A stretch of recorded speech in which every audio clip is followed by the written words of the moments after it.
What's going on today, guys? Jack Wolf Knives back at it again, this time with their Vampire Jack.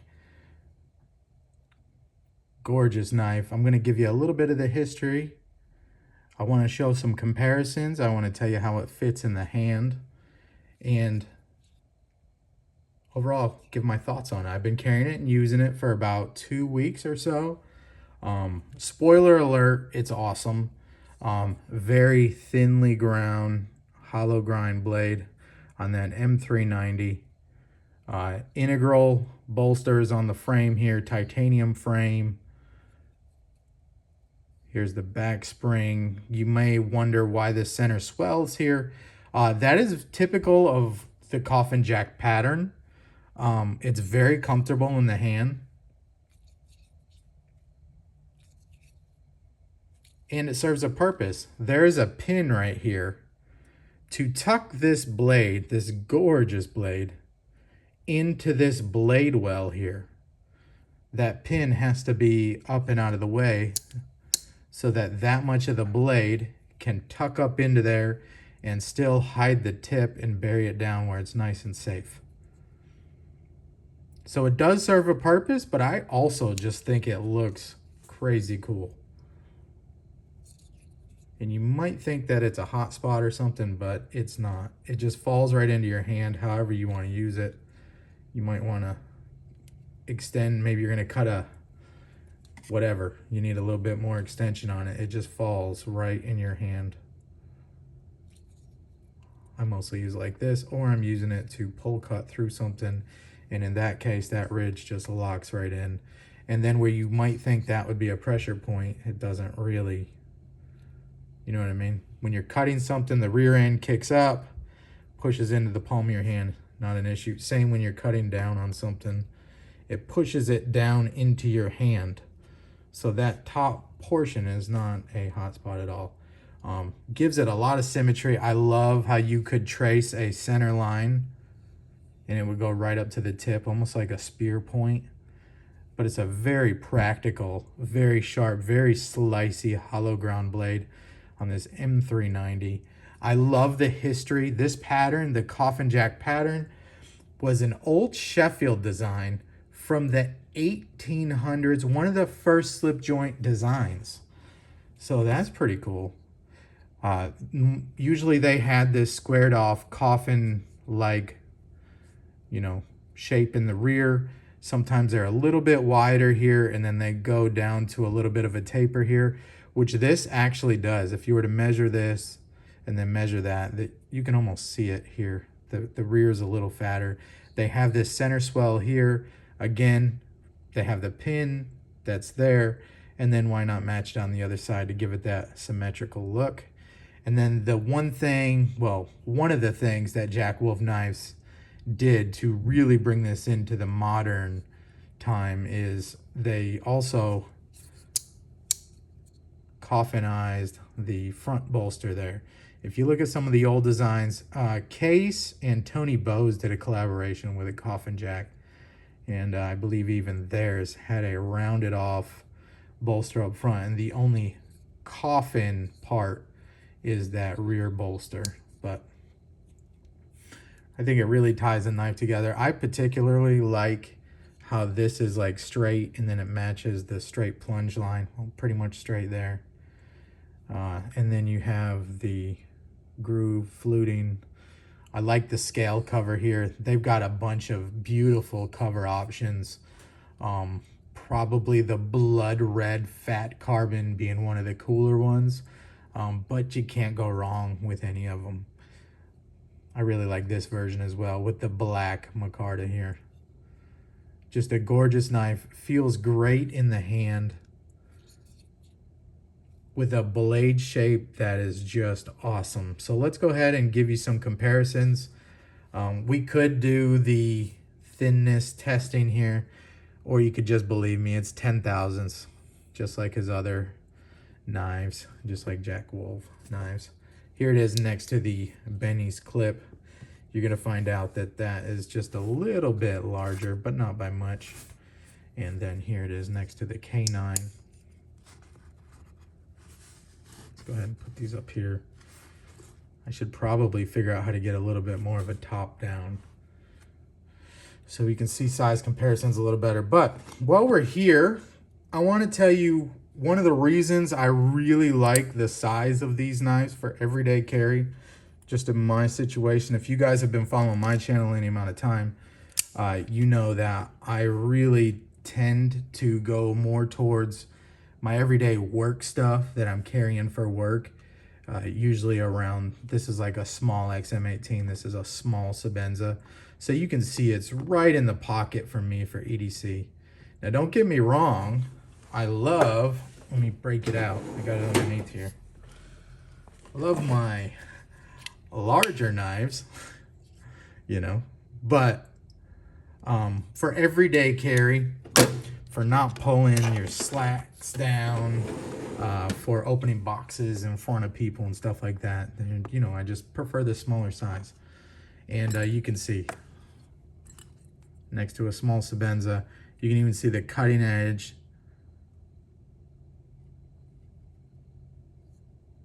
So I really love this size. And when I do carry these, I'm carrying them as my main knife. I don't have a secondary locking knife, and I realize not everybody wants that, but it's been working for me. I love it. And you can see right there next to the small XM18, you can see the blade shape, just beautiful. Another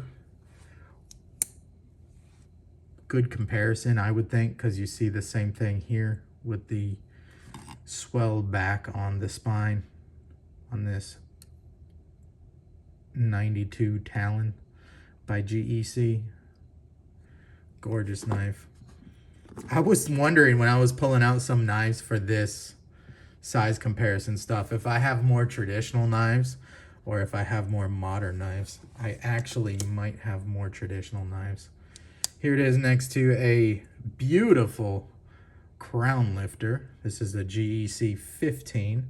So you can see it's a little larger than the boy's knife from GEC. If you're looking for modern knives, of course, you can't beat, everybody's probably got a pair too. You can't beat that for a size comparison. Not if that helps you anymore. And then, of course, if you're looking for practicality, what type of blade, you see it's almost as much cutting edge as a para 2. I don't have a para 3 on hand, but I would guess it's right along that same cutting edge. So just a great size. Oh, yep, one more. This is just a regular Swiss Army knife that has been rescaled here. So there it is for a size comparison.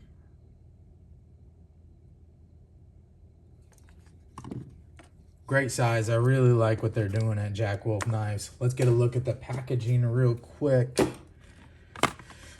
Clear these beauties out. I think I need to do a knife collection video soon. I have next week off on vacation. I just had to burn up some vacation time, so I'm staying at the house.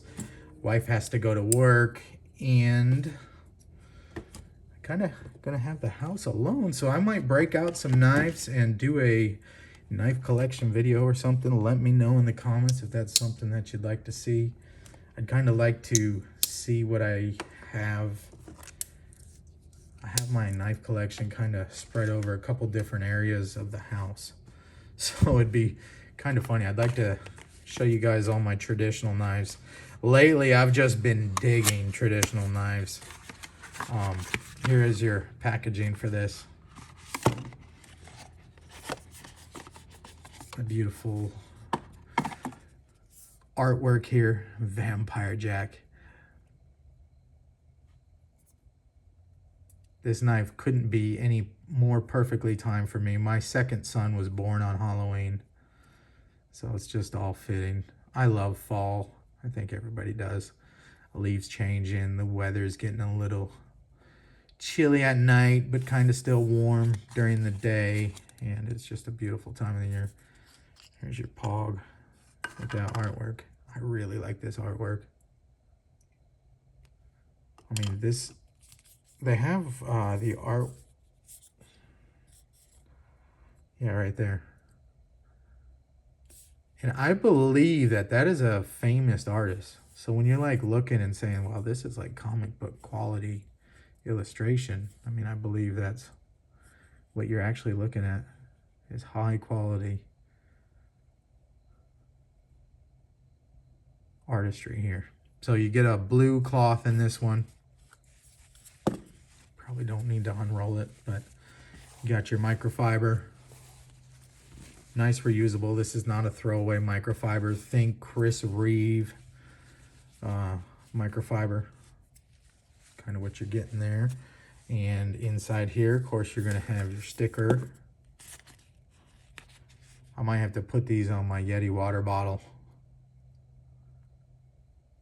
The collector inside of me, though, says to not stick them, because once they're stuck on something, then they, you know, when that thing that you stuck them on is broken or replaced, then you lose your badass sticker. So, and then here's your real leather slip, and they're great. I've just been using this one for carrying all three of these. So this is still the original slip from the K9, and you can see how it's just gotten a little darker, a little more supple, a little more broken on the inside there. But they're great sheaths. Little slips. A+, I mean, it's everything you need. Price point is the same as the other. You're looking around $300. You know, if you get the fat carbon fiber version, a little bit more. But M390, super thin M390. You're looking at 10 thousandths behind the edge. Very comfortable in your hand. To be honest, I've never held a Coffin Jack before, so when I seen that this was on the way, I was very excited to see it, because I love this like dagger gothic style design here. And then with these squared off bolsters, this is just something you don't really see in many slip joint knives, any traditional knives. And then to do a little bit of research on it, find out the Coffin Jack was an 1800s Sheffield design, and then several other makers have done their take of the Coffin Jack, and now to see it brought into 2022 with this take on it, just cool. A little cool piece of history. One of the reasons I also love traditional knives is to see everybody's take on very classic patterns, and it doesn't really get any more classic than this. Love that dagger like blade, but I mean not blade, but the profile. But you hold it. The first thing I did when I took this out of the box, I should have filmed a reaction, because it was like, oh, what? I had no idea, and I don't know why, but I just didn't think, like, I thought, not novelty, but I didn't think like, oh, this is a user knife just as much as the K9 and just as much as the Benny's clip. I mean, just as comfortable as all these are.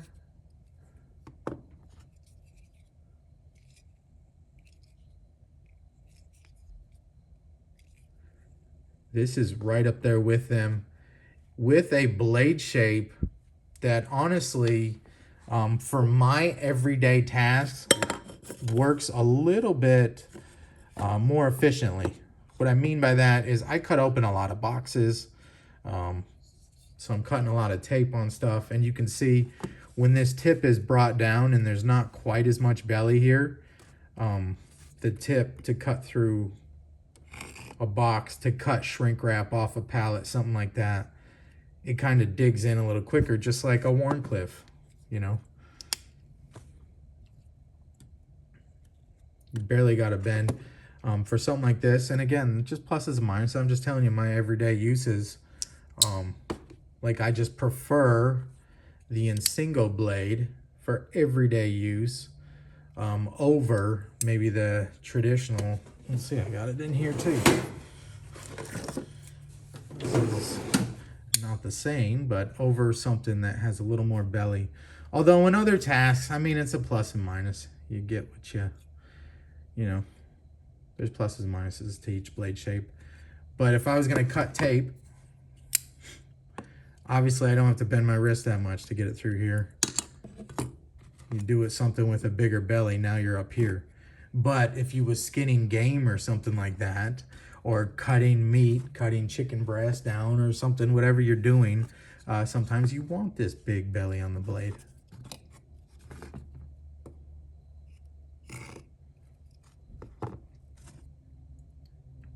They're all gorgeous. They all have their own quirks and features.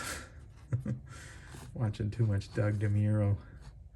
But anyways, guys, that is the Coffin Jack pattern by Jack Wolf Knives. Awesomely named as the Vampire Jack. I really like how Ben Belkin, brought the front bolster design here and matched the back. Because I'm telling you, go look up Coffin Jack. You will see that they have normal bolsters. Most of them have normal bolsters up here. I didn't find one that had the coffin style up here. So it really ties the knife together. More so than if they would have put this styled bolster rounded up there and then had the squared off back. This is the way. So that's it, guys. I really appreciate you hanging out. Of course, I don't know if I showed you the fit and finish, but every single one is hand inspected by the owner.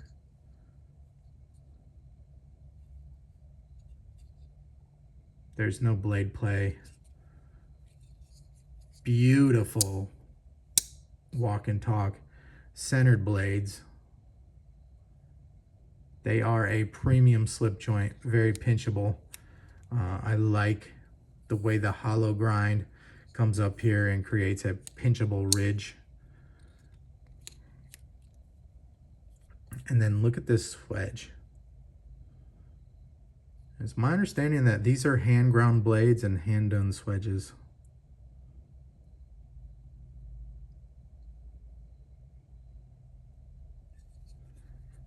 And then if you do take them apart, because don't tell anybody, but I was a bad boy and took this one apart. I was just really curious. And each one of these are numbered inside. So like this would have a number, I don't know how many were in the run, but this might have 48 on it. This will have 48.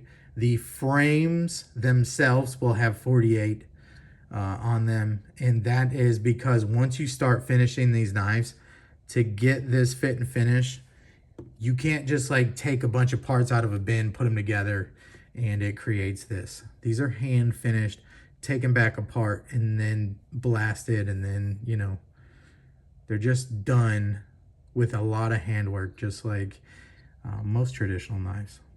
So that's the only way you're going to get this flawless fit and finish here.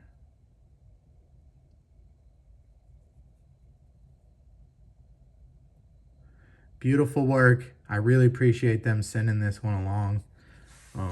You guys have a great day.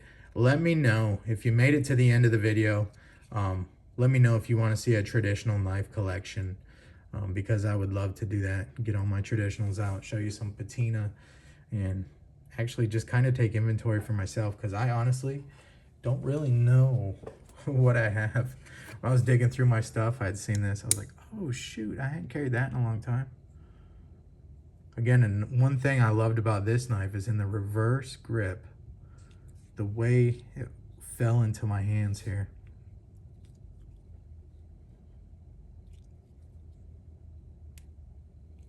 Like it was just made for it. And this is both ways like that. Reverse and regular cutting. I love it. Plus, my son being born on Halloween, it's just, you know, beautiful. All right, guys. I hope you have a good day. Hopefully I didn't bore you too much.